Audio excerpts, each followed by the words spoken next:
Seja muito bem-vindo à nossa Escola Bíblica Online. Nós adotamos a revista Compromisso de Conversão Editora. Neste trimestre, o segundo ano de 2026, estamos estudando sobre Romanos. E você, professor, quando não aluno da Escola Bíblica Dominical, e está interessado em aprender o grego koiné, eu quero oferecer alguns vídeos para que você possa, aos poucos, aprender tanto o alfabeto quanto as palavras, inclusive a pronunciá-las. Quando nós vamos para o grego, a primeira coisa que eu quero dizer é que não é um bicho de sete cabeças. Ao contrário, você pode aprender. Acontece que você tem que ir com calma, mas de uma forma consciente, memorizando as palavras. Naturalmente que neste vídeo não contém o alfabeto, mas eu vou deixar na descrição deste vídeo algo relacionado em relação ao grego koiné, para que você possa aprender e decorar de uma vez por todas o alfabeto inteiro. Feito isto, você pode voltar para esse vídeo quando não continuar, porque você vai aprender as palavras, não o nome delas, mas, sobretudo, a correlação em relação à nossa língua portuguesa. Vou dar um exemplo aqui. Nós estamos projetando o texto de Romanos, capítulo 1, eis a versão cuja tradução está em língua portuguesa. Nós temos, de uma forma paralela, essa palavra aqui em destaque, Paulos. Paulos significa Paulo, e está traduzido em nosso português. Agora vamos por parte. A primeira letra é esta aqui.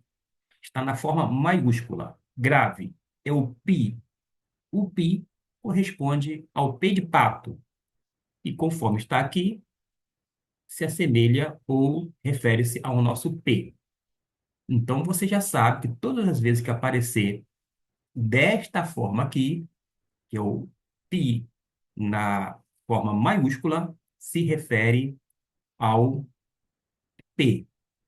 Na forma minúscula, ela vai se encontrar bem parecido, que nem está aqui no versículo 2, conforme estou destacando. Então, você já sabe que aqui temos um P minúsculo e na sequência, aqui em cima, o P maiúsculo. Feito isto, você já pode prosseguir. A outra letra é o alfa, que corresponde à nossa letra A, A de amor. Agora, na sequência, nós temos o Y.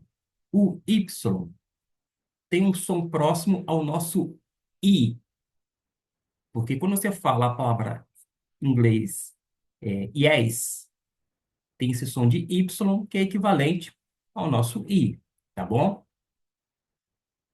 Acontece que nós temos um caso de ditongo. Quando encontra-se o alfa e o Y, o som não será de ai, e sim de au, au. Desta maneira, a gente vai pronunciar P com o ditongo que nós temos, que é ao, pau. Na sequência, nós temos o L. Esse é o lambda, é o L. L de língua, L de laço. Mais à frente, o ômicron, que corresponde ao nosso O. E, por fim, o sigma, que é o S na forma final. Quando ele se encontra no final de toda e qualquer palavra, vai estar de uma forma estilizada. Assim. Eis um outro exemplo de S. Mas quando o S encontrar-se, por exemplo, no início da palavra, vai estar desta maneira, um tanto diferente, mas ainda assim é o sigma no início, e esta mesma forma vai se encontrar no início de uma palavra, quando não no meio. Já o S na forma final, sempre é desse estilo. Feito essa observação, temos Paulos. Você já sabe que significa Paulo. Observe que, mesmo terminando em S, não significa necessariamente que está no plural, e sim sempre no singular. Guardou essa dica? Pois bem, vai nos ajudar porque a terminação OS vai se repetir na palavra seguinte e vai se encontrar na forma singular, que é servo e não servos. Feito esta colocação, vamos avançar. Nós temos o delta. O delta que está destacado equivale ao nosso D de dedo, D de dente. Vamos agora para um outro ditongo. Nós sabemos que aqui corresponde ao ômicron, que equivale ao nosso O. Sozinho vai Y, mas como está acompanhado de uma vogal, o Y vai formar um ditongo. A pronúncia vai mudar. E como é que vai ficar? Fica oi? Não. E sim u. U. Note que este primeiro ditongo, a pronúncia au. E agora u. Nós temos um D com u, du, du. Temos o lambda, que equivale ao nosso L, já vimos aqui, e o ômicron, que é o nosso O, seguido do S na forma final. Aqui nós temos luz. Como é que a gente vai pronunciar? Doulos. Doulos. Vamos então pronunciar as duas primeiras palavras. Paulos, doulos. Vamos para uma palavra que refere-se ao nome Jesus. No grego, koine, assim como no hebraico, não temos o som de J, como na palavra jacaré. Mas como é que se pronuncia Jesus no grego koine? Vamos por parte.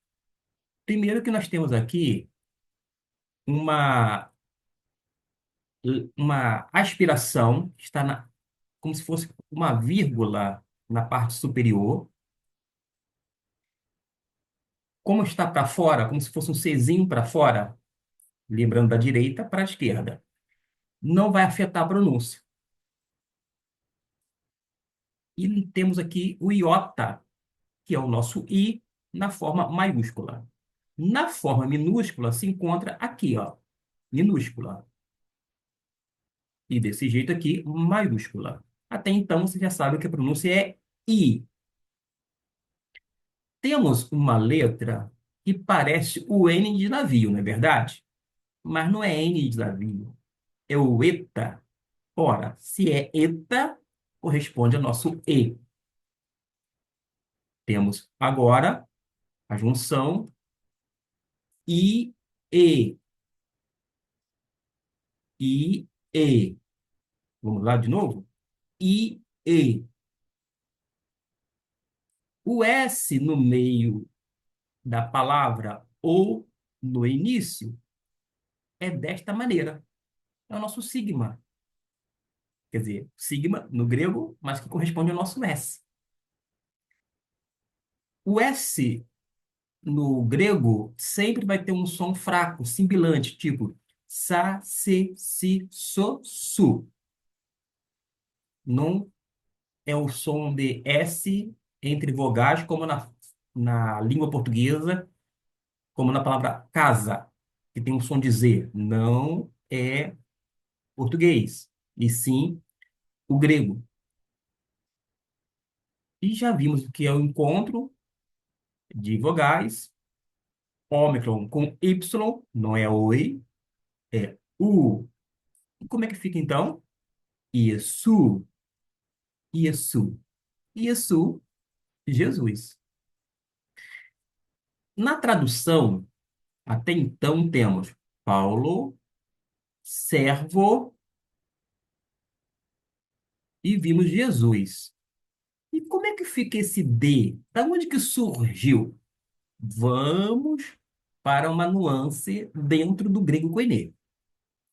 Quando termina desta forma, com o som de U, ou seja, com o ômicron Y, que é justamente um ditongo, está indicando que se encontra na forma genitiva.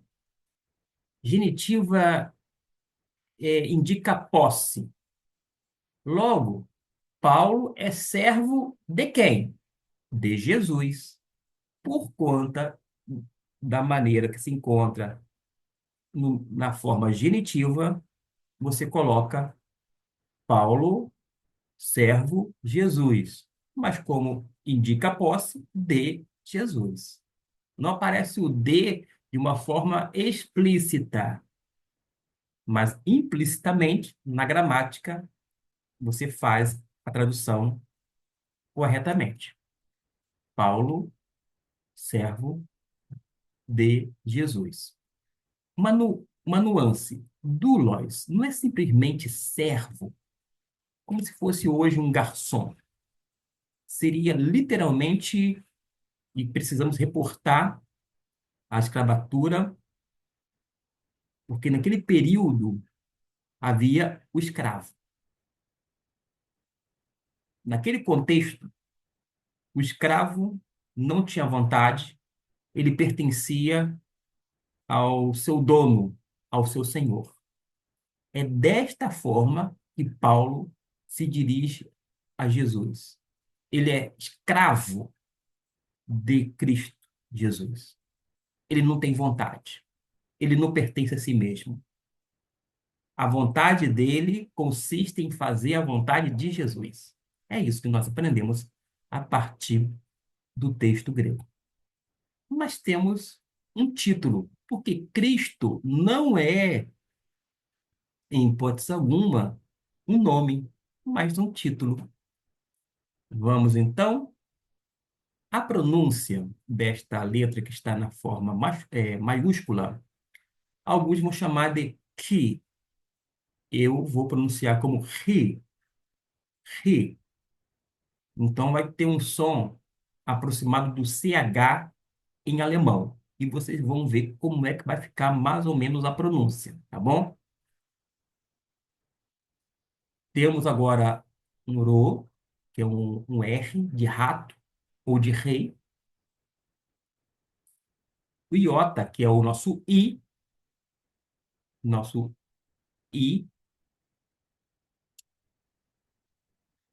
Temos o S, no grego é o sigma, o T, de teto ou de tatu, e a forma, aqui trata-se de um ditongo, cuja pronúncia é U, U. Se a pronúncia adotada por este erasmiano, uma ligeira adaptação, eu vou fazer um som mais arrastado do CH alemão, fica assim, Christu, Christu, e vou ler na sequência, que está destacado. Paulus, doulos, Iesu, Christu, Christu. Eu não preciso, naturalmente, de tanto preciosismo no tocante à pronúncia, porque o grego koiné é uma língua morta, isto é, não mais falada. Mas, ainda assim, eis aí uma maneira de você pronunciar mediante a acentuação de cada palavra que está indicada e mostra onde se encontra a sílaba tônica. A sílaba tônica se encontra aqui, ó, desta forma, aqui, aqui e aqui. Vamos agora para a sequência. Letóis. Bom, já que eu pronunciei letóis, naturalmente, aqui nós temos o kappa, que equivale ao nosso K. Nós temos o nosso L, em termos de correspondência.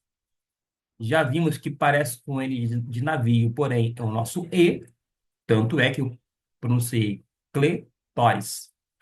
Temos o nosso T, o O e o S na forma final. Cletóis.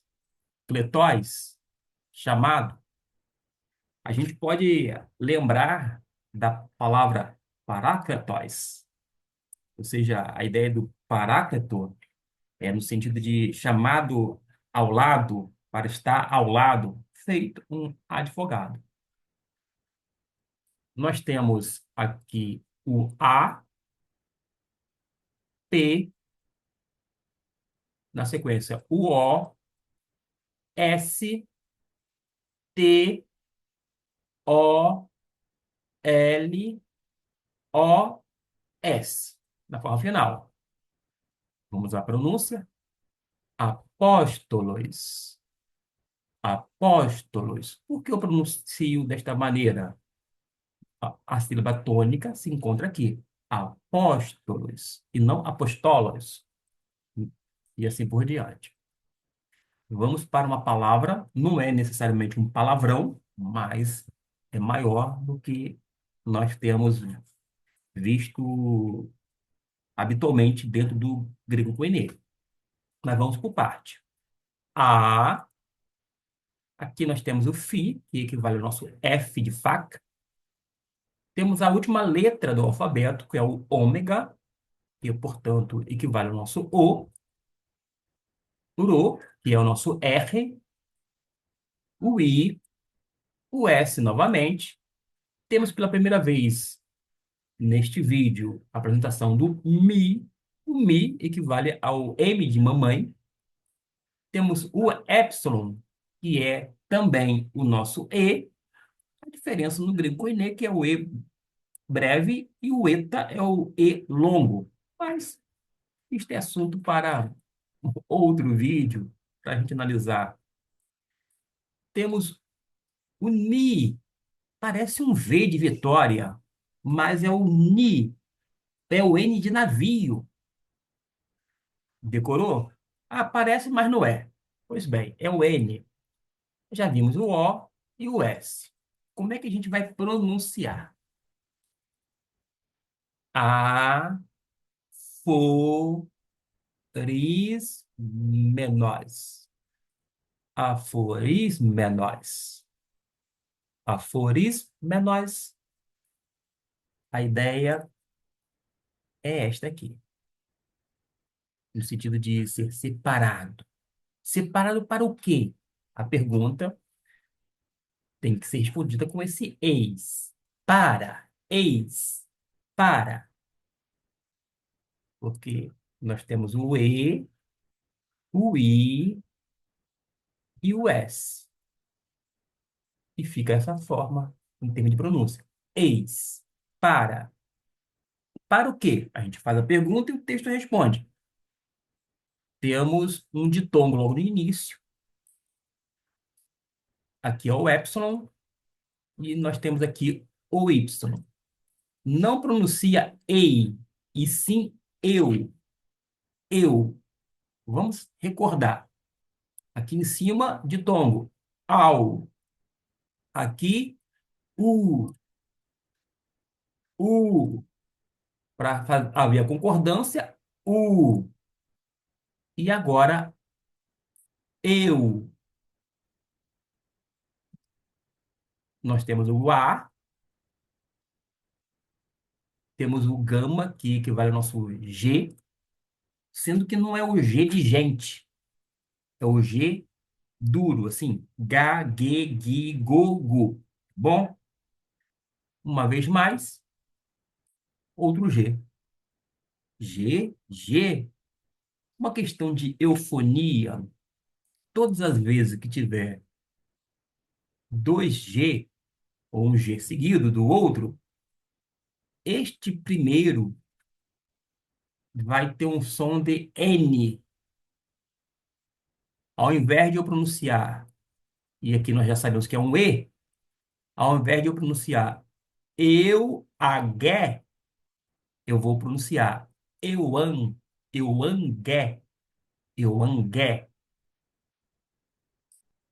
Temos o L, o I, o O e o N. A pronúncia fica Evangelion e não Evangelho. Euan. Coloca o N, o som de N antes do G. Evangelion significa literalmente evangelho.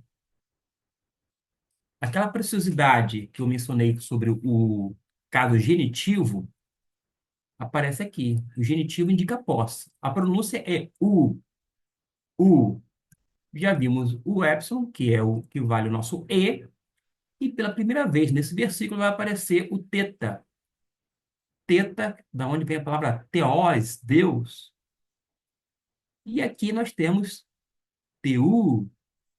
Teu encontra-se no genitivo que indica posse. Por isso, é como se você colocasse o de para evangelho de Deus. Já subentende que é de Deus por conta do caso genitivo.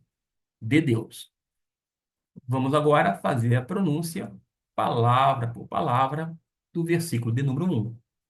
Paulus, doulos, Iesu, Christou, kletóis, apóstolos, aforismenos, eis, evangelion, teu. Fiquemos por aqui. Qualquer dúvida é só deixar no comentário. Pergunta de igual modo e não deixe de assistir conforme vai estar nos cards, mas também no link na descrição sobre o alfabeto grego, para que você possa aprender cada uma das letras, identificá-las, porque você precisa memorizar cada uma delas, a fim de depois formar sílabas, por sua vez, palavras e adotar uma pronúncia. Aqui eu utilizo a erasmiana, a si mesmo, com uma ligeira adaptação. Mas existem outras formas de pronúncias. A pronúncia bizantina, por exemplo. Mas fique à vontade para a utilização da pronúncia. O importante é que você faça a leitura. Faça a leitura a partir do texto grego, principalmente, para que você possa se familiarizar e colocar em prática aquilo que você de fato aprendeu. Deus abençoe e até o nosso próximo vídeo.